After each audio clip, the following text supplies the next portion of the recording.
सबसे पहले हम बात करेंगे डेरिवेटिव्स के बारे में। डेरिवेटिव्स का मतलब क्या होता है? अगर बहुत सिंपल लैंग्वेज में बोलें तो डेरिवेटिव एक ऐसा फाइनेंशियल कॉन्ट्रैक्ट होता है बिटवीन टू और मोर पार्टीज जो कि अपनी वैल्यू को डिराइव करता है किसी अंडरलाइंग एसेट से, किसी अंडरलाइंग सिक्योरिटी से। बहुत सिंपल, डेरिवेटिव एक ऐसा कॉन्ट्रैक्ट होता है जो कि अपनी वैल्यू को डिराइव करता है किसी अंडरलाइंग एसेट से, किसी अंडरलाइंग सिक्योरिटी से। और ये जो अंडरलाइंग एसेट्स हैं, ये जो अंडरलाइंग सिक्योरिटीज़ हैं, ये क्या क्या हो सकती हैं? शेयर्स हो सकते हैं, बॉन्ड्स हो सकते हैं, कोई इंडेक्स हो सकता है, कोई करेंसी हो सकती है, या कोई कमोडिटी भी हो सकती है, जैसे गोल्ड है, सिल्वर है, टी है, कॉफ़ी है, वगैरह वगैरह। ऐसी कोई कमोडिटी भी अंडरलाइंग एसेट हो सकती है। और कोई भी ऐसा कॉन्ट्रैक्ट जो कि अपनी वैल्यू को डिराइव करता है ऐसे किसी अंडरलाइंग एसेट से, उस कॉन्ट्रैक्ट को, उस फाइनेंशियल इंस्ट्रूमेंट को कहा जाता है डेरिवेटिव। एक सवाल ये भी आता है कि क्या सभी कॉन्ट्रैक्ट्स डेरिवेटिव्स होते हैं? तो जवाब है ना। फॉर एग्जाम्पल, मैंने आपसे कोई प्रॉपर्टी खरीदी, मैंने आपको पैसा दिया और आपने प्रॉपर्टी मेरे नाम पे कर दी। ये नॉर्मल कॉन्ट्रैक्ट है, ये डेरिवेटिव नहीं है। डेरिवेटिव होने के लिए इंपॉर्टेंट कंडीशन क्या है कि कॉन्ट्रैक्ट अपनी वैल्यू को डिराइव करता है किसी अंडरलाइंग एसेट से, किसी अंडरलाइंग सिक्योरिटी से। ऐसे कॉन्ट्रैक्ट को, ऐसे फाइनेंशियल इंस्ट्रूमेंट को कहा जाता है डेरिवेटिव। ये हम क्या कहने की कोशिश कर रहे हैं, इसको एक एग्जांपल से समझने की कोशिश करते हैं। मान लेते हैं कोई प्रॉपर्टी है और इस प्रॉपर्टी को ओन करता है कोई भी इंसान। ये जो प्रॉपर्टी है इसकी आज की डेट में कीमत है 5 करोड़ रुपए। और ये प्रॉपर्टी मुझे बहुत ज़्यादा पसंद है। मुझे ऐसा लगता है, मेरा मार्केट का एनालिसिस ये कहता है कि ये जो प्रॉपर्टी है इसकी कीमत 1 साल के बाद दुगनी हो जाएगी, 10 करोड़ रुपए हो जाएगी। मेरा मार्केट एनालिसिस ये कह रहा है कि विद इन 1 ईयर इस प्रॉपर्टी की कीमत दुगनी हो जाएगी, 5 करोड़ से बढ़ के 10 करोड़ रुपए हो जाएगी। तो मैंने क्या किया, मैं गया इस बी इंसान के पास में और मैंने बी इंसान को बोला कि आपकी ये प्रॉपर्टी मुझे खरीदनी है, इसे आप मुझे बेच दो। बी इंसान ने बोला ठीक है, इसकी मार्केट वैल्यू आज की डेट में 5 करोड़ रुपए है, आप मुझे 5 करोड़ रुपए दो और प्रॉपर्टी मैं आपके नाम कर दूंगा, कोई दिक्कत वाली बात नहीं है। लेकिन मेरे साथ में एक प्रॉब्लम है। प्रॉब्लम क्या है कि आज की डेट में मेरे पास पैसे नहीं है, मेरे पास में पैसे आएंगे 1 साल के बाद। ये प्रॉब्लम मैंने इस बी इंसान को बताई। बी इंसान ने बोला कि पागल हो गया यार, जब पैसे नहीं है तो प्रॉपर्टी की बात करने के लिए क्यों आए? 1 साल के बाद आ जाना और तब जो मार्केट वैल्यू होगी उतना पैसा आप मुझे दे देना, ये प्रॉपर्टी मैं आपके नाम कर दूंगा, आपको बेच दूंगा, मुझे कोई दिक्कत नहीं है। लेकिन मेरे अंदर है लालच, बिकॉज मेरा जो मार्केट का एनालिसिस है, मेरी जो मार्केट की अंडरस्टैंडिंग है, वो क्या कह रही है मुझे कि 1 साल के बाद इस प्रॉपर्टी की कीमत दुगनी हो जाएगी। आज जो प्रॉपर्टी मुझे 5 करोड़ में मिल सकती है, कल को 1 साल के बाद वही प्रॉपर्टी के लिए मुझे 10 करोड़ रुपए देने पड़ेंगे। तो मैंने क्या किया, मैंने इस बी इंसान के सामने एक प्रपोजल रखा। मैंने इस बी इंसान को बोला कि आप मेरे साथ में कॉन्ट्रैक्ट साइन कर लो। इस कॉन्ट्रैक्ट में क्या लिखा हुआ है कि 1 साल के बाद ये जो प्रॉपर्टी है, ये प्रॉपर्टी आप मुझे दे दोगे और बदले में मैं आपको दूंगा 8 करोड़ रुपए। अब सवाल ये आता है कि ये जो बी इंसान है वो इस कॉन्ट्रैक्ट को साइन करेगा या नहीं करेगा? कर सकता है। कब कर सकता है? तब जब इस बी इंसान की जो एनालिसिस है इस प्रॉपर्टी को लेके वो थोड़ी सी अलग है। इस बी इंसान को ऐसा लग रहा है कि 1 साल के बाद इस प्रॉपर्टी की कीमत बढ़ के सिर्फ 6 करोड़ रुपए होगी। तो अब इस बी इंसान को क्या दिखेगा कि इसके हिसाब से, इसके समझ के हिसाब से इसको लग रहा है कि 1 साल के बाद इस प्रॉपर्टी की कीमत सिर्फ 6 करोड़ रुपए होगी। लेकिन अगर आज कॉन्ट्रैक्ट साइन कर ले मेरे साथ में तो इसको कितने रुपए मिल जाएंगे? 8 करोड़ रुपए मिल जाएंगे। मतलब इसको मुनाफा दिखेगा। इसका जो एनालिसिस है उसके अकॉर्डिंग इसको मुनाफा दिखेगा इस कॉन्ट्रैक्ट में। और दूसरी तरफ मेरा जो एनालिसिस है वो और अलग है। मेरा एनालिसिस क्या है कि 1 साल के बाद इस प्रॉपर्टी की कीमत 10 करोड़ रुपए हो जाएगी और कॉन्ट्रैक्ट के तहत मुझे कितने देने पड़ेंगे? 8 करोड़ रुपए। तो मेरे एनालिसिस के हिसाब से मुझे प्रॉफिट दिख रहा है। हम दोनों लोगों को अपनी अपनी मार्केट अंडरस्टैंडिंग के हिसाब से प्रॉफिट दिखाई दे रहा है, तो हम दोनों लोग इस कॉन्ट्रैक्ट को साइन कर लेंगे। ये जो कॉन्ट्रैक्ट है इसी को बुलाया जाता है डेरिवेटिव। कोई ऐसा कॉन्ट्रैक्ट जो कि अपनी वैल्यू को ड्राइव करता है किसी अंडरलाइंग एसेट से, किसी अंडरलाइंग सिक्योरिटी से, उसे कहा जाता है डेरिवेटिव। जैसे हमारे एग्जाम्पल के केस में ये जो कॉन्ट्रैक्ट है ये अपनी वैल्यू को ड्राइव करता है इस प्रॉपर्टी से, ये अपनी वैल्यू को ड्राइव करता है इस अंडरलाइंग एसेट से। और कोई भी ऐसा कॉन्ट्रैक्ट जो अपनी वैल्यू को ड्राइव करता है किसी अंडरलाइंग एसेट से, उसे कहा जाता है डेरिवेटिव। होपफुली आपको ये समझ में आ रहा होगा कि डेरिवेटिव का मतलब क्या होता है। आपको ये समझ में आया होगा कि इस एग्जाम्पल के थ्रू हमने क्या कहने की कोशिश की। एक चीज और आपको दिखनी चाहिए कि ये जो डेरिवेटिव है, अगर इसको देशी भाषा में बोलें तो ये एक तरीके का जुआ है। ये जो डेरिवेटिव है वो एक तरीके का गैम्बल है। हम कर क्या रहे हैं? हम मार्केट को एनालाइज करने की कोशिश कर रहे हैं, हम मार्केट को प्रेडिक्ट करने की कोशिश कर रहे हैं। अगर हमारा एनालिसिस सही निकला तो प्रॉफिट हो जाएगा, और अगर एनालिसिस गलत चला गया तो हमें घाटा भी तगड़ा हो सकता है। फॉर एग्जाम्पल यहीं देख लो कि हमने ये कॉन्ट्रैक्ट साइन किया कि 1 साल के बाद मैं आपको 8 करोड़ रुपए का पेमेंट करूंगा इस प्रॉपर्टी के बदले। अब 1 साल के बाद ऐसा भी हो सकता है कि ये जो प्रॉपर्टी है इसकी कीमत हो गई 10 करोड़, 11 करोड़, 12 करोड़। अगर ऐसा हुआ तो मेरा जो एनालिसिस था मार्केट को लेके वो सही निकल गया, मेरे को मुनाफा हो जाएगा। लेकिन उल्टा भी तो हो सकता है, ये जो प्रॉपर्टी है हो सकता है इसकी कीमत 1 साल के बाद 6 करोड़ हो सकता है घट जाए किसी रीजन की वजह से और 4 करोड़ हो जाए। बट मैंने कॉन्ट्रैक्ट कितने का साइन किया? 8 करोड़ रुपए का। मुझे कितने देने पड़ेंगे? 8 करोड़ रुपए। लेकिन 1 साल के बाद इस प्रॉपर्टी की वैल्यू कितनी हो गई? सिर्फ 6 करोड़ या 4 करोड़। मतलब मुझे घाटा भी हो सकता है। तो ये एक तरीके का गैम्बल है जहां आप मार्केट को प्रेडिक्ट करने की कोशिश कर रहे हो। अगर आपका प्रेडिक्शन सही है तो आपको प्रॉफिट हो जाएगा, अगर आपका प्रेडिक्शन गलत हो गया तो आपको लॉस भी तगड़ा होगा। होपफुली आपको ये समझ में आया होगा कि डेरिवेटिव क्या होता है। अच्छा, ये जो डेरिवेटिव्स होते हैं ये हमें प्रोटेक्ट करते हैं फ्रॉम फ्यूचर प्राइस फ्लक्चुएशंस, ये हमें प्रोटेक्ट करते हैं फ्रॉम फ्यूचर प्राइस अनसर्टेनिटीज। हालांकि ये जो टर्म है प्रोटेक्ट, ये किताबी टर्म है। एक्चुअल में रियलिटी में अगर देखोगे तो ये सब कुछ हमारे एनालिसिस के ऊपर बेस्ड है, हमारे मार्केट प्रेडिक्शन के ऊपर बेस्ड है। अगर हमारा प्रेडिक्शन सही है तो प्रॉफिट हो रहा है, अगर हमारा प्रेडिक्शन गलत चला गया तो हमें लॉस भी तगड़ा हो सकता है। बेसिकली ये जो डेरिवेटिव्स होते हैं इनके थ्रू जो इंडिविजुअल होता है वो अपने रिस्क को हेज करने की कोशिश करता है, अपने रिस्क को प्रेडिक्ट करके कम करने की कोशिश करता है। अच्छा, ये जो डेरिवेटिव्स हैं इनकी एक्चुअल वैल्यू कितनी है वो डिपेंड करती है कि अंडरलाइंग एसेट कौन सी है। जैसे हमारे एग्जाम्पल के केस में कॉन्ट्रैक्ट है 8 करोड़ रुपए का, कॉन्ट्रैक्ट में लिखा हुआ है कि मुझे 8 करोड़ देने, वो मैं दूंगा भी जब ये कॉन्ट्रैक्ट पूरा होगा। लेकिन एक्चुअल में वैल्यू कितनी है वो तो इस चीज पर डिपेंड कर रहा है कि साल भर के बाद ये जो प्रॉपर्टी है इसकी कीमत कितनी है। तो एक्चुअल वैल्यू जो है वो डिपेंड करती है अंडरलाइंग एसेट के ऊपर। ये जो डेरिवेटिव्स का मार्केट है इसको रेगुलेट करता है सेबी। कौन रेगुलेट करता है इसको? सेबी रेगुलेट करता है। मैं ऐसी उम्मीद कर रहा हूं, होप कर रहा हूं कि आपको समझ में आया होगा कि डेरिवेटिव्स का मतलब क्या होता है। ये बहुत टीडियस सा टॉपिक है, बहुत इजीली समझ में नहीं आता है, लेकिन जितना इजी एग्जाम्पल मेरे से हो सकता था उतना इजी एग्जाम्पल मैंने लिया है आपको डेरिवेटिव्स को समझाने के लिए। समझ में आया तो बहुत अच्छी बात है। फिर ये जो कॉमन टाइप्स ऑफ डेरिवेटिव्स हैं ये आपको बहुत इजीली समझ में आएंगे।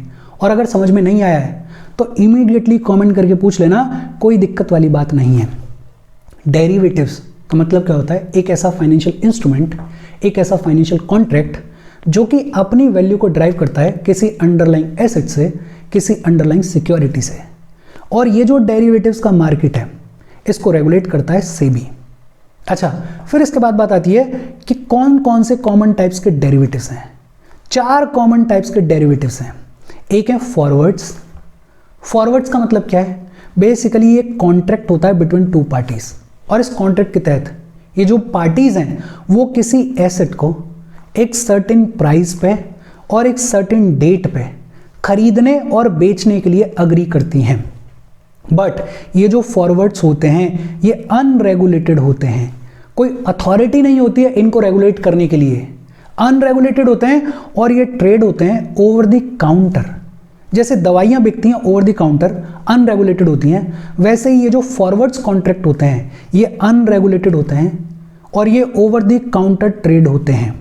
ये हम क्या कहने की कोशिश कर रहे हैं इसको भी एक एग्जांपल से समझ लेते हैं। मान लेते हैं कोई फार्मर है और ये जो किसान है वो आलू की खेती करता है और इसी एरिया में कोई चिप्स बनाने वाली कंपनी है जो कि इस फार्मर से आलू को खरीदती है।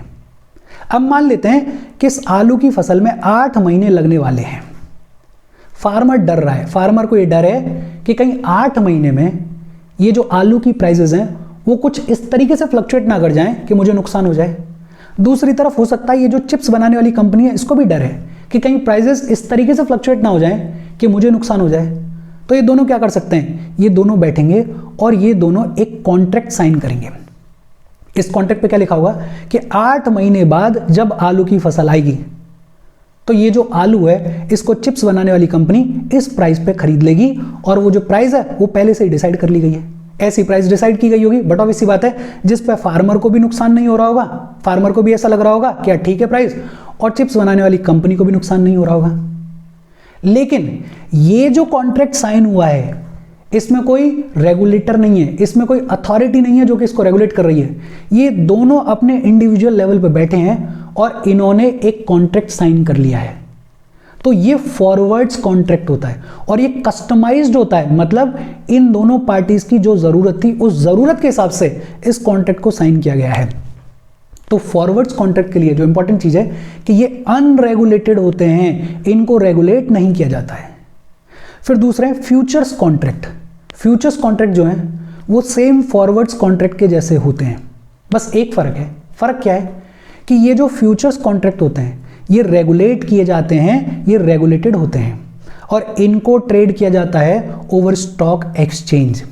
मतलब फ्यूचर कॉन्ट्रैक्ट्स के थ्रू जो पार्टीज होती हैं, फ्यूचर्स कॉन्ट्रैक्ट के तहत जो पार्टीज होती हैं उनके ऊपर लीगल ऑब्लिगेशन होती है कि जब कॉन्ट्रैक्ट की मैच्योरिटी होगी तो उन पार्टीज को इस कॉन्ट्रैक्ट को फुलफिल करना ही करना होगा और ये ऑब्लिगेशन है, इंपॉर्टेंट है।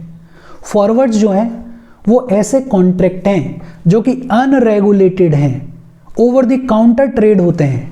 फ्यूचर्स जो हैं वो बिल्कुल फॉरवर्ड्स के जैसे ही होते हैं, बस एक फर्क है कि ये जो फ्यूचर्स होते हैं इनको रेगुलेट किया जाता है अथॉरिटीज के द्वारा, ये ट्रेड होते हैं स्टॉक एक्सचेंज के ऊपर और जो भी पार्टीज फ्यूचर कॉन्ट्रैक्ट्स में होती हैं उनके ऊपर लीगल ऑब्लिगेशन होती है कि उनको कॉन्ट्रैक्ट फुलफिल करना ही करना होता है। तीसरा होता है ऑप्शंस, और ये बड़ा इंटरेस्टिंग है। ऑप्शंस क्या होता है, देखो हमने जो एग्जांपल लिया था उसी को वापस से लेते हैं कि मैंने कॉन्ट्रैक्ट साइन किया इस बी इंसान के साथ में और कॉन्ट्रैक्ट में क्या लिखा हुआ है कि 1 साल के बाद ये जो प्रॉपर्टी है इसको मैं खरीदूंगा और बदले में 8 करोड़ रुपए दूंगा। अगर ये फ्यूचर्स कॉन्ट्रैक्ट होता तो इसका मतलब क्या होता कि जब साल पूरा होगा, जब तारीख आएगी, तो मेरे ऊपर और बी इंसान के ऊपर, हम दोनों के ऊपर ये लीगल ऑब्लिगेशन होती कि हमें ये कॉन्ट्रैक्ट फुलफिल करना ही करना होता। लेकिन जब कॉन्ट्रैक्ट ऑप्शंस वाला होता है तो कॉन्ट्रैक्ट तो बिल्कुल ऐसे ही साइन होता है जैसे कि 1 साल के बाद 8 करोड़ रुपए में मैं आपसे ये जमीन खरीद लूंगा। लेकिन जब मैच्योरिटी टाइम पीरियड आता है कॉन्ट्रैक्ट का तो आपके ऊपर लीगल ऑब्लिगेशन नहीं होती है उस कॉन्ट्रैक्ट को फुलफिल करने की। बायर के ऊपर, मेरे ऊपर लीगल ऑब्लिगेशन नहीं होगी इस कॉन्ट्रैक्ट को फुलफिल करने की। जब साल पूरा होगा तब मैं देखूंगा कि अगर मुझे फायदा होगा तब तो मैं इस कॉन्ट्रैक्ट को फुलफिल करूंगा, और अगर मुझे फायदा नहीं हो रहा होगा तो मैं इस कॉन्ट्रैक्ट को फुलफिल नहीं करूंगा, बिकॉज कोई लीगल ऑब्लिगेशन नहीं है इस कॉन्ट्रैक्ट को फुलफिल करने की। बट अब एक सवाल आता है कि फिर ये जो बी इंसान है वो इस कॉन्ट्रैक्ट को मेरे साथ में साइन करेगा ही क्यों? बिकॉज मेरे को फायदा होगा तो मैं इस कॉन्ट्रैक्ट को फुलफिल करूंगा, नहीं होगा तो नहीं करूंगा। तो फिर इस बी इंसान का फायदा क्या है? फायदा ये है कि जब ये ऑप्शंस कॉन्ट्रैक्ट साइन होता है तो साइनिंग के टाइम पे मैं इस बी इंसान को एक टोकन मनी दूंगा। मान लेते हैं कि मैंने टोकन मनी दी 50,000 रुपए की। कितनी दी? 50,000 रुपए की। अब जब ये कॉन्ट्रैक्ट मैच्योर होगा 1 साल के बाद, तब अगर मैं इस कॉन्ट्रैक्ट को फुलफिल करता हूं तब तो कोई दिक्कत वाली बात नहीं है। लेकिन अगर मैं इस कॉन्ट्रैक्ट को फुलफिल नहीं करता हूं 1 साल के बाद, क्योंकि मेरे ऊपर कोई लीगल ऑब्लिगेशन नहीं है, तो ये जो टोकन मनी के तौर पे मैंने 50,000 रुपए दिए थे इस बी इंसान को, ये बी इंसान के पास में ही रहेंगे, ये टोकन मनी वाला पैसा मुझे वापस नहीं मिलेगा। अब देखो इसकी इंपॉर्टेंस समझो। ये जो ऑप्शंस कॉन्ट्रैक्ट है इसमें बायर को थोड़ा सा एडवांटेज दे रहे हैं। बायर को एडवांटेज कैसे दे रहे हैं कि आज आप कॉन्ट्रैक्ट साइन कर लो, साल भर के बाद आपको अगर मुनाफा हो रहा है तब तो आप इस कॉन्ट्रैक्ट को फुलफिल कर ही दोगे। अगर जमीन की कीमत हो गई 10 करोड़ रुपए, तब तो मैं इस कॉन्ट्रैक्ट को फुलफिल करूंगा ही करूंगा। लेकिन अगर मुझे घाटा हो रहा है, जैसे जमीन की कीमत हुई सिर्फ 6 करोड़ रुपए और मेरे कॉन्ट्रैक्ट में लिखे हुए हैं कि मुझे कितने देने, 8 करोड़ रुपए, मतलब मेरे को 2 करोड़ रुपए का लॉस होगा अगर मैं इस कॉन्ट्रैक्ट को फुलफिल करूंगा। लेकिन क्योंकि ये ऑप्शंस कॉन्ट्रैक्ट है, मेरे ऊपर कोई लीगल ऑब्लिगेशन नहीं है, तो मैं 2 करोड़ का घाटा क्यों झेलूंगा, मैं क्यों इस कॉन्ट्रैक्ट को फुलफिल करूंगा। फिर क्या होगा कि जो ये टोकन मनी दी थी मैंने इस कॉन्ट्रैक्ट को साइन करने के टाइम पे, वो टोकन मनी 50,000 रुपए की चली जाएगी बी इंसान के पास में, और मैं इस कॉन्ट्रैक्ट को फुलफिल नहीं करूंगा। मतलब जो लॉस मेरा 2 करोड़ का हो सकता था वो मैंने कम कर दिया और वो सिर्फ 50,000 रुपए का लॉस हुआ मुझे। तो फ्यूचर्स कॉन्ट्रैक्ट की जब हम बात करते हैं तब तो लीगल ऑब्लिगेशन होती है कि आपको कॉन्ट्रैक्ट फुलफिल करना ही करना है, भले ही आपको मुनाफा हो, भले ही आपको घाटा हो। लेकिन ऑप्शंस कॉन्ट्रैक्ट में नाम से क्लियर है, आपको ऑप्शन मिल जाता है कि जब मैच्योरिटी होगी कॉन्ट्रैक्ट की तब आपको फुलफिल करना है नहीं करना है, वो बायर के ऊपर डिपेंडेंट है, वो मेरे ऊपर डिपेंडेंट है। कोई लीगल ऑब्लिगेशन नहीं है इस कॉन्ट्रैक्ट को फुलफिल करने की। बस इतना सा है कि अगर मैं कॉन्ट्रैक्ट को फुलफिल करूंगा तब तो कोई दिक्कत नहीं है, लेकिन अगर मैं कॉन्ट्रैक्ट को फुलफिल नहीं करूंगा तो कॉन्ट्रैक्ट को साइन करने के टाइम पे जो मैंने टोकन मनी दी थी वो टोकन मनी मेरी डूब जाएगी, वो टोकन मनी मेरी चली जाएगी। अच्छा, ये जो प्राइस डिसाइड होती है ऑप्शंस कॉन्ट्रैक्ट में 8 करोड़ हमारे वाले केस में, इसको बुलाया जाता है स्ट्राइक प्राइस। क्या बुलाया जाता है? Strike price. अच्छा, ऑप्शंस, अब ये फाइनेंशियल टर्म्स हम जब देखते हैं तो हमें बड़ा अजीब लगता है कि यार ऑप्शंस क्या है, फ्यूचर्स क्या है। लेकिन अगर आम जिंदगी में देखो तो आम जिंदगी में भी यही करते हैं ना। फॉर एग्जाम्पल, हम कोई घर लेने के लिए जाएं रेंट पे और हम मकान मालिक से बोलें कि 15 दिन के बाद मैं यहाँ पे आके रहने वाला हूँ, तो मकान मालिक हमें क्या बोलता है कि आप टोकन मनी के तौर पे 2,000 रुपये दे जाओ, 3,000 रुपये दे जाओ। अब होगा क्या कि अगर 15 दिन के बाद आप रहने के लिए चले जाओगे तब तो आपको किराया देना है, कोई दिक्कत नहीं है। लेकिन अगर आप रहने के लिए नहीं गए उस मकान में तो ये जो टोकन मनी के तौर पे आपने पैसा दिया था मकान मालिक को, वो आपका डूब जाएगा। यही सेम कॉन्सेप्ट है ऑप्शंस कॉन्ट्रैक्ट का कि आपने कॉन्ट्रैक्ट साइन कर लिया, अब जब कॉन्ट्रैक्ट की मैच्योरिटी होगी तब अगर आपको लग रहा है कि आपको फायदा होगा तो आप उस कॉन्ट्रैक्ट को फुलफिल करो। आप मतलब बायर उस कॉन्ट्रैक्ट को फुलफिल करे, और अगर उसको लग रहा है कि मेरे को घाटा हो रहा है तो कॉन्ट्रैक्ट को फुलफिल करना उसके लिए कोई लीगल ऑब्लिगेशन नहीं है उसके ऊपर। बट हाँ, कॉन्ट्रैक्ट को साइन करने के टाइम पर जो टोकन मनी दी गई थी वो टोकन मनी बायर की डूब जाएगी। अच्छा, ये जो ऑप्शंस कॉन्ट्रैक्ट होते हैं ये ट्रेड करते हैं स्टॉक एक्सचेंज के ऊपर। कहाँ ट्रेड करते हैं? स्टॉक एक्सचेंज के ऊपर ट्रेड करते हैं ऑप्शंस। और ये जो ऑप्शंस हैं ये 2 टाइप के होते हैं। कौन कौन से 2 टाइप के ऑप्शंस हैं? एक होता है कॉल ऑप्शन और दूसरा होता है पुट ऑप्शन। कॉल ऑप्शन को बायर तब यूज करता है जब उसको ऐसा लग रहा होता है कि जो अंडरलाइंग एसेट है उसकी प्राइसेस बहुत ज़्यादा इंक्रीज होने वाली हैं, बढ़ने वाली हैं। और पुट ऑप्शन को बायर तब यूज करता है जब उसको ऐसा लग रहा होता है कि जो अंडरलाइंग एसेट है उसकी प्राइसेस बहुत ज़्यादा डिक्रीज होने वाली हैं।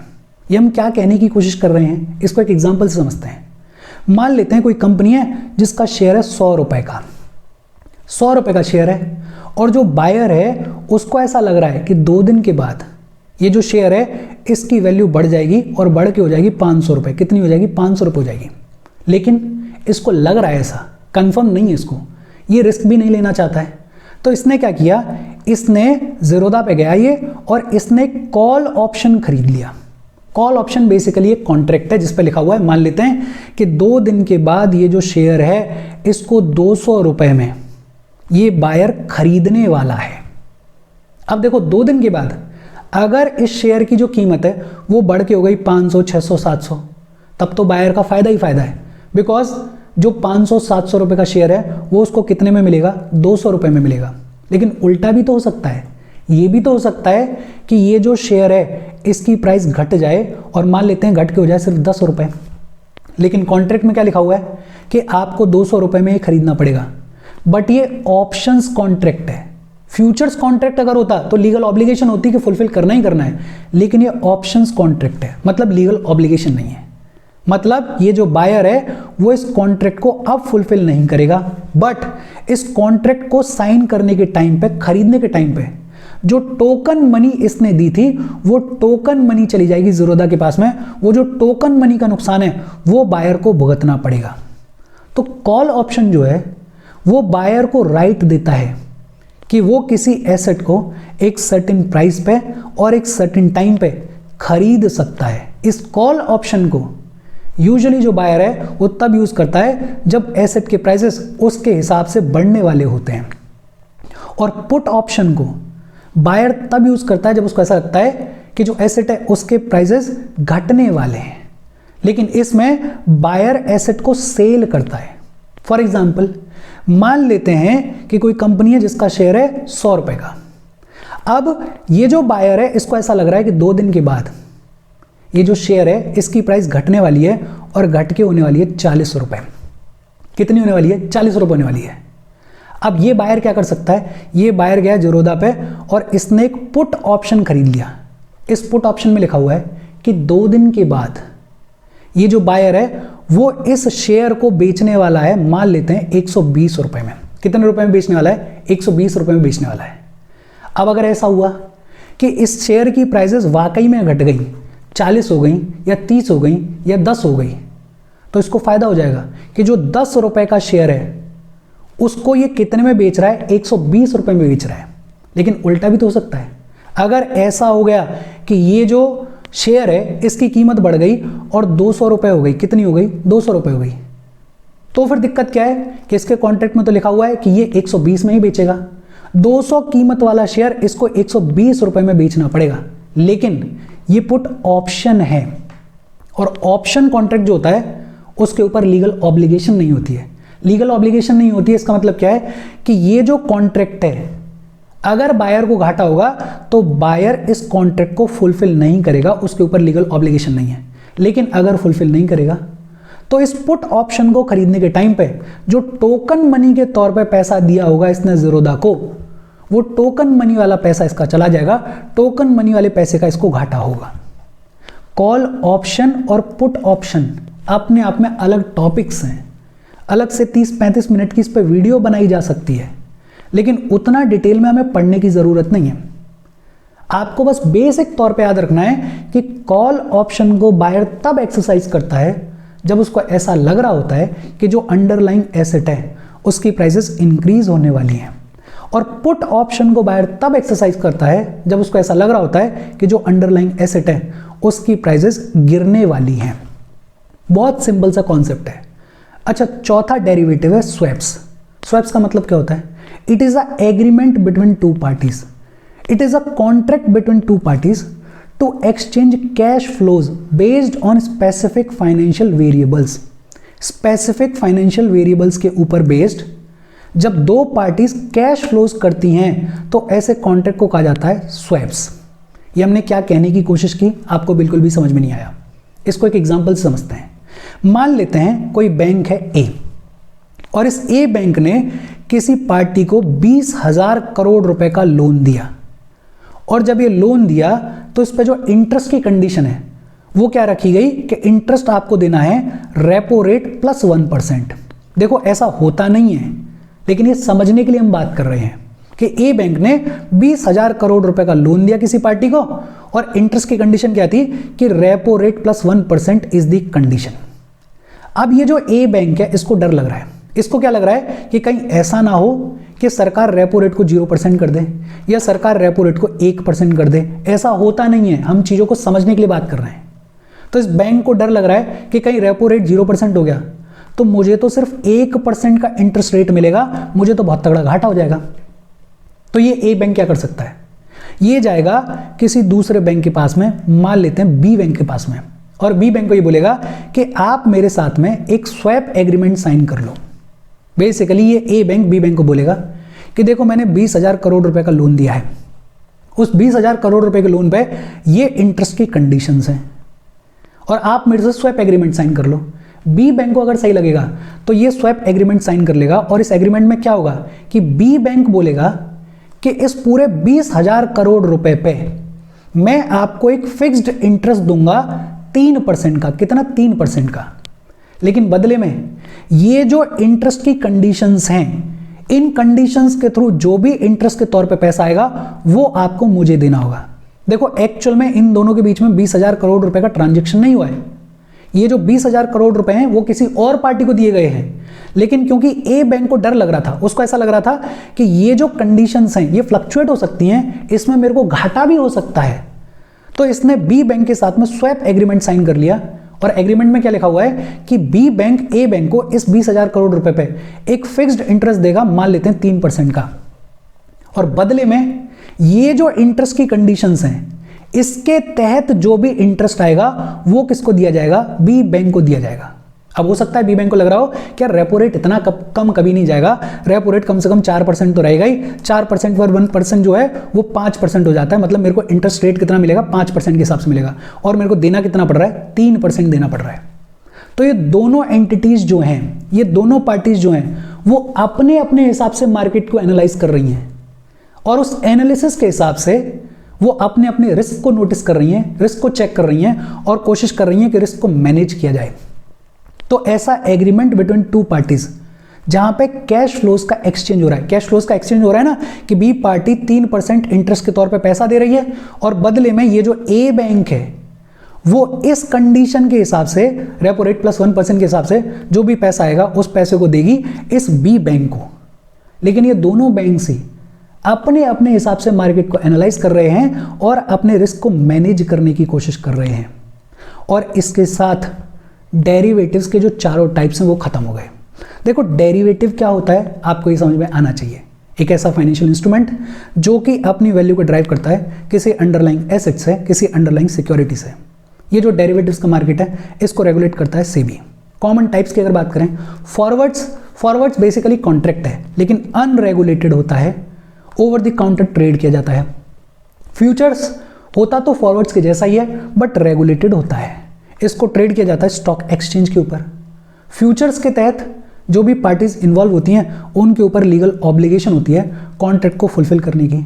ऑप्शंस का मतलब क्या है कि ऑप्शंस में कॉन्ट्रैक्ट तो साइन होगा लेकिन लीगल ऑब्लिगेशन नहीं होगी उसको फुलफिल करने की। अगर आप कॉन्ट्रैक्ट को फुलफिल करोगे तब तो कोई दिक्कत नहीं है, लेकिन अगर आप कॉन्ट्रैक्ट को फुलफिल नहीं करोगे तो कॉन्ट्रैक्ट के साइनिंग के टाइम पे आपने जो टोकन मनी दी थी, बायर ने जो टोकन मनी दी थी, वो टोकन मनी उसकी डूब जाएगी। ये जो ऑप्शंस हैं ये दो टाइप के होते हैं, एक कॉल ऑप्शन है और दूसरा पुट ऑप्शन है। ब्रीफली हमने इसको समझ लिया। स्वैप्स का मतलब क्या है, दो पार्टीज जो हैं वो कैश फ्लोज को एक्सचेंज कर रही हैं based on specific financial variables. दोनों पार्टीज अपने अपने रिस्क को मैनेज करने की कोशिश कर रही हैं इस स्वैप्स एग्रीमेंट के थ्रू। अच्छा, डेरिवेटिव से रिलेटेड एक टर्म और है, ओपन इंटरेस्ट। ओपन इंटरेस्ट का मतलब क्या होता है, total number of outstanding derivative contracts that are yet to be resolved. Basically जितने भी डेरिवेटिव कॉन्ट्रैक्ट्स ओपन हैं, अभी तक फुलफिल नहीं हुए हैं, अभी तक रिजॉल्व नहीं हुए हैं, उस टोटल नंबर को बुलाया जाता है ओपन इंटरेस्ट। भाई एक कॉन्ट्रैक्ट है, डेरिवेटिव कॉन्ट्रैक्ट, वो साइन हुआ और वो कंप्लीट हो गया, फुलफिल हो गया, वो तो क्लोज हो गया। लेकिन ऐसे डेरिवेटिव कॉन्ट्रैक्ट्स जो कि अभी तक फुलफिल नहीं हुए हैं, जो कि अभी तक रिजॉल्व नहीं हुए हैं, जो कि अभी तक ओपन है, ऐसे सभी डेरिवेटिव कॉन्ट्रैक्ट्स के टोटल नंबर को बुलाया जाता है ओपन इंटरेस्ट। डेरिवेटिव्स की ये जो बातचीत है, मैं ऐसी उम्मीद कर रहा हूं कि ये बातचीत आपको समझ में आई होगी, आपको समझ में आनी चाहिए। जितना इजी चीज़ों को किया जा सकता था उतना इजी चीज़ों को करने की कोशिश की गई है। इसमें इंपॉर्टेंट क्या है, इसमें इंपॉर्टेंट एक तो डेरिवेटिव्स क्या होते हैं, कौन रेगुलेट करता है, फ्यूचर्स इंपॉर्टेंट हैं, ऑप्शंस इंपॉर्टेंट हैं, बाकी फॉरवर्ड्स आपको ऑटोमेटिकली समझ में आ जाएगा। स्वैप्स उतना ज़्यादा इंपॉर्टेंट नहीं है, उतना कॉमन टाइप भी नहीं है, लेकिन हाँ थोड़ा बहुत दिमाग में रखोगे तो काम आ जाएगा।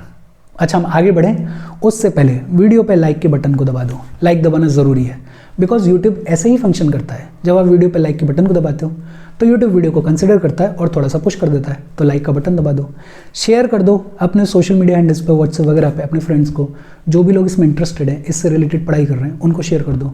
और ये दो काम तो कर ही दिया करो बिकॉज इसमें आपका कुछ जाता नहीं है, और जब आप ऐसा करते हो, लाइक करते हो, शेयर करते हो, तो चैनल को थोड़ा सा पुश मिलता है, थोड़ी सी ग्रोथ मिलती है। तो लाइक और शेयर तो कर ही दिया करो, और अगर चैनल को सब्सक्राइब नहीं किया है तो चैनल को फॉर श्योर सब्सक्राइब कर लो। अच्छा, फिर इसके बाद बात आती है real estate investment trust. Real estate investment trust का मतलब क्या होता है, देखो ये जो रियल एस्टेट इन्वेस्टमेंट ट्रस्ट है ये सेम वैसे ही फंक्शन करती है जैसे म्यूचुअल फंड्स फंक्शन करते हैं। जैसे म्यूचुअल फंड्स में पैसे को पूल किया जाता है, पैसे को इकट्ठा किया जाता है और फिर उस पैसे को फाइनेंशियल एसेट्स में इन्वेस्ट किया जाता है, वैसे ही फंक्शन करता है रियल एस्टेट इन्वेस्टमेंट ट्रस्ट। बस फर्क क्या है कि ये जो ट्रस्ट है, ये जो एसेट मैनेजमेंट कंपनी है, ये पैसे को पूल करेगी और पूल करने के बाद जब इन्वेस्ट करने की बारी आती है तो पैसे को इन्वेस्ट किया जाता है सिर्फ रियल एस्टेट में, सिर्फ प्रॉपर्टीज वाले एसेट्स में। म्यूचुअल फंड्स में तो जो इन्वेस्टमेंट है वो इक्विटीज में भी किया जा सकता है, वो शेयर्स में भी किया जा सकता है, वो इंफ्रास्ट्रक्चर में भी किया जा सकता है, किसी भी चीज में किया जा सकता है। लेकिन रियल एस्टेट इन्वेस्टमेंट ट्रस्ट के तहत जो पैसा इकट्ठा किया जा रहा है, जो पैसा पूल किया जा रहा है, उसको इन्वेस्ट किया जाता है सिर्फ रियल एस्टेट एसेट्स में। और जो भी मुनाफा होगा, जो भी इनकम होगा, जो भी डिविडेंड मिलेगा, जो भी रेंट आएगा, उसको डिस्ट्रीब्यूट कर दिया जाता है फिर यूनिट होल्डर्स के बीच में, उसको डिस्ट्रीब्यूट कर दिया जाता है इन्वेस्टर्स के बीच में। अच्छा सोच के देखो कि ये जो रियल एस्टेट इन्वेस्टमेंट ट्रस्ट है, इसने जिन एसेट्स में इन्वेस्ट किया है, जिन प्रॉपर्टीज में इन्वेस्ट किया है, अगर उनकी वैल्यू एप्रिशिएट होगी, अगर उनकी वैल्यू बढ़ेगी, तो ये जो रियल एस्टेट इन्वेस्टमेंट ट्रस्ट है, इसकी भी वैल्यू बढ़ेगी या नहीं बढ़ेगी? बट ऑब्वियस सी बात है बढ़ेगी। इसकी भी जो नेट एसेट वैल्यू है वो इंक्रीज होगी या नहीं होगी? बट ऑब्वियस सी बात है इंक्रीज होगी। इंडिया में एम्बेसी ग्रुप एंड ब्लैकस्टोन ने पहले रियल एस्टेट इन्वेस्टमेंट ट्रस्ट को इश्यू किया है, लॉन्च किया है। कौन सा? एम्बेसी ग्रुप एंड ब्लैकस्टोन ने पहला real estate investment trust of India को लॉन्च किया है। ये जो REITs हैं, ये पब्लिकली ट्रेड होती हैं और ये प्राइवेटली भी ट्रेड होती हैं। पब्लिकली और प्राइवेटली दोनों ही तरीके से ट्रेड होती हैं। इंडिया में दो मेन टाइप के REITs हैं, एक तो इक्विटी REIT है और दूसरा मॉर्टगेज REIT है। इक्विटी REIT क्या होता है, मॉर्टगेज REIT क्या होता है, इतना डिटेल में जाने की जरूरत नहीं है। सिंपल दो चीजें याद रखनी है। Real estate investment trust same mutual funds के जैसे फंक्शन करती है। फर्क सिर्फ कितना है कि जब इन्वेस्टमेंट की बारी आती है तो ये इन्वेस्ट करते हैं रियल एस्टेट एसेट्स में। और दूसरा जो पहला रियल एस्टेट इन्वेस्टमेंट ट्रस्ट है वो किसने लॉन्च किया है? एम्बेसी ग्रुप एंड ब्लैकस्टोन ने। फिर इसके बाद एक और छोटा सा टर्म है, इंफ्रास्ट्रक्चर इन्वेस्टमेंट ट्रस्ट। ये जो इंफ्रास्ट्रक्चर इन्वेस्टमेंट ट्रस्ट है ये भी सेम म्यूचुअल फंड्स के जैसे फंक्शन करता है, ये भी सेम REITs के जैसे फंक्शन करता है। लेकिन जब पैसे को इन्वेस्ट करने की बारी आती है तो पैसे को इन्वेस्ट किया जाता है इंफ्रास्ट्रक्चर प्रोजेक्ट्स में। बहुत सिंपल, REIT के तहत जो पैसा पूल किया जाता है उसको इन्वेस्ट किया जाता है रियल एस्टेट एसेट्स में, और इंफ्रास्ट्रक्चर इन्वेस्टमेंट ट्रस्ट के तहत जो पैसा पूल किया जाता है उसको इन्वेस्ट किया जाता है इंफ्रास्ट्रक्चर प्रोजेक्ट्स में। फिर एक टर्म है exchange traded fund, ETF, exchange traded fund. ये भी एकदम म्यूचुअल फंड्स के जैसा ही होता है। जैसे म्यूचुअल फंड्स में पैसे को पूल किया जाता है, जैसे म्यूचुअल फंड्स में पैसे को पूल करने के बाद इन्वेस्ट किया जाता है, वैसे ही ETF में भी पैसे को पूल किया जाता है, पैसे को इन्वेस्ट किया जाता है। लेकिन एक बेसिक डिफरेंस है, ये जो एक्सचेंज ट्रेडेड फंड्स होते हैं ये थ्रू आउट द डे, ये पूरा दिन स्टॉक एक्सचेंज के ऊपर ट्रेड होते हैं। इनको पूरा दिन स्टॉक एक्सचेंज के ऊपर खरीदा और बेचा जाता है। इसका मतलब क्या है कि ये जो ETFs हैं इनकी जो प्राइसेस हैं वो दिन में फ्लक्चुएट होती हैं, ऊपर नीचे होती हैं, depending upon demand and supply. लेकिन म्यूचुअल फंड्स के केस में क्या होता है कि दिन खत्म होने के टाइम पे म्यूचुअल फंड की जो प्राइस होती है उस प्राइस पे म्यूचुअल फंड्स को खरीदा और बेचा जाता है। ETF जो हैं वो पूरा दिन स्टॉक एक्सचेंज पर ट्रेड करते हैं, पूरा दिन इनको स्टॉक एक्सचेंज पर खरीदा और बेचा जाता है, इसलिए इनके जो प्राइसेस हैं वो पूरा दिन फ्लक्चुएट होते हैं। लेकिन म्यूचुअल फंड्स जो हैं उनके लिए सिस्टम क्या है कि दिन के खत्म होने के टाइम पे जो प्राइसेस थे उन प्राइसेस पे म्यूचुअल फंड्स को खरीदा और बेचा जाता है। बाकी ETF के थ्रू जो पैसा पूल किया जाता है उसको वेरियस जगहों पे इन्वेस्ट किया जा सकता है, जैसे कभी शेयर्स में, कभी डिवेंचर्स में, कभी बॉन्ड्स में, तो कभी कमोडिटीज में भी। बाकी सारी चीजों में म्यूचुअल फंड के जैसा ही है ETF। गवर्नमेंट ऑफ इंडिया ने 2 ETFs को इशू किया है, 2 ETFs को प्रेजेंट किया है। पहला कौन सा है? CPSE ETF, central public sector enterprises ETF। और ये जो CPSE ETF है इसमें 11 पब्लिक सेक्टर एंटरप्राइजेस के शेयर्स हैं। CPSE ETF में 11 पब्लिक सेक्टर एंटरप्राइजेस के शेयर्स हैं। और दूसरा है भारत 22 ETF। ये जो भारत 22 ETF है, इसमें 16 CPSEs, 3 पब्लिक सेक्टर बैंक्स और 3 प्राइवेट सेक्टर कंपनीज के शेयर्स हैं। तो नाम याद रख लो कि गवर्नमेंट ऑफ इंडिया ने 2 ETFs इशू किए हैं, CPSE ETF जिसमें 11 पब्लिक सेक्टर एंटरप्राइजेस के शेयर्स हैं, और दूसरा भारत 22 ETF जिसमें 16 CPSEs, 3 पब्लिक सेक्टर बैंक्स और 3 प्राइवेट सेक्टर कंपनीज के शेयर्स हैं। इंडिया का पहला इंटरनेशनल डेट ETF किसने लॉन्च किया है? IDFC म्यूचुअल फंड ने लॉन्च किया है। तो ये थोड़े से फैक्ट्स हैं कि गवर्नमेंट ऑफ इंडिया ने 2 ETFs को लॉन्च किया है। एक का नाम क्या है? CPSE ETF जिसमें 11 पब्लिक सेक्टर एंटरप्राइजेस के शेयर्स हैं, और दूसरा भारत 22 ETF जिसमें 16 CPSEs, 3 पब्लिक सेक्टर बैंक्स और 3 प्राइवेट सेक्टर कंपनीज के शेयर्स हैं। और इंडिया में जो पहला इंटरनेशनल डेट ETF इशू किया है वो किसने इशू किया है? IDFC म्यूचुअल फंड ने। म्यूचुअल फंड और ETF के बीच में क्या डिफरेंस है? एक डिफरेंस तो अभी हमने देखा कि ये जो ETFs हैं ये through out the day trade होते हैं, इनकी प्राइजेस फ्लक्चुएट होती हैं। ये जो म्यूचुअल फंड्स हैं इनके लिए सिनेरियो क्या है कि दिन के खत्म होने के टाइम पे जो प्राइस है उस प्राइस पे म्यूचुअल फंड्स को खरीदा और बेचा जाता है। म्यूचुअल फंड्स जो हैं उनको खरीदने के लिए, उनमें इन्वेस्ट करने के लिए जो मिनिमम रिक्वायरमेंट होती है वो कंपैरेटिवली ज़्यादा होती है, और ETFs में जो मिनिमम रिक्वायरमेंट होती है वो कंपैरेटिवली कम होती है। म्यूचुअल फंड्स जो हैं वो थोड़े ज़्यादा रिस्की होते हैं, तो उनको एक्टिवली मैनेज किया जाता है, और एक्टिवली मैनेज किया जाता है तो इनको मैनेज करने का खर्चा भी ज़्यादा होता है। ETFs को उतना एक्टिवली मैनेज नहीं किया जाता, कंपैरेटिवली इनको पैसिवली मैनेज किया जाता है। और इसके साथ आज की हमारी बातचीत खत्म हो गई।